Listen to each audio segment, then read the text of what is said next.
আজ তোমাদের সাথে শেয়ার করছি একটি প্রবন্ধ রচনা, একটি শীতের দুপুরের অভিজ্ঞতা। By the way, welcome back to my channel study and craft with Puja. যারা এই ক্লাসটা শেষ অবধি দেখবে তারা কিন্তু এই রচনার পিডিএফটা কোথা থেকে পাবে সেটা জানতে পারবে। তো চলো শুরু করছি একটি শীতের দুপুরের অভিজ্ঞতা। শহরের চেয়ে গ্রামে শীতের আমেজ এবং শীত এক ভিন্ন রূপ ধারণ করে।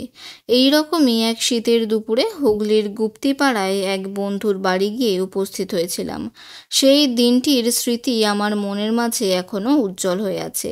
বন্ধুর বাড়িটি ছিল শহর থেকে একটু ভিতরে। গাছপালা সমেত তাদের বাগান বাড়িটি বড়ই সুন্দর। সেদিন দুপুরটা কাটালাম বন্ধুর বাড়িতে। দুপুরবেলাটি ছিল বড়ই নির্জন প্রকৃতির। এক মাদকতার সঙ্গে রয়েছে শীতের জড়তা। কি একটা আবেশে আমার চোখ জুড়িয়ে আসছিল।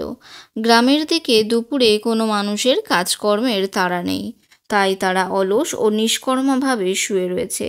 রাস্তায় দেখছি কুকুরগুলো কুণ্ডলি পাকিয়ে রোদে শুয়ে শীতের আরাম উপভোগ করছে।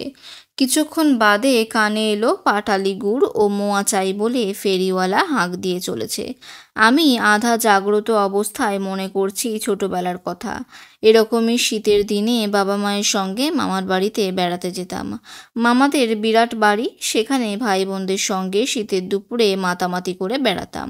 সেই সময় বাড়িতে বড়রা যে যার ঘরে বিশ্রাম নিতেন। এই সব ভাবনার মাঝেই হঠাৎ বন্ধু এসে ডাক দিতেই আমার তন্দ্রা গেল ছুটে।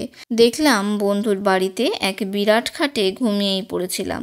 দুদিন সেখানে কাটিয়ে আবার শহরে ফিরে এলাম। পরে অনেকবারই সেই বন্ধুর বাড়িতে গিয়েছি, অনেক দুপুরই কাটিয়েছি, কিন্তু সেই দিনের শীতের নির্জন দুপুরটিতে প্রকৃতি যেভাবে আমার কাছে ধরা দিয়েছিল সেই অনুভূতি আজও আমার মনে আঁকা আছে।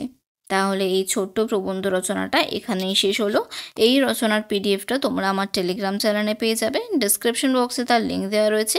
আর পিডিএফটা ওপেন করতে তোমাদের পাসওয়ার্ড দিতে হবে 78। তাহলে আজকের ক্লাসটা এখানেই শেষ করলাম। Thank you.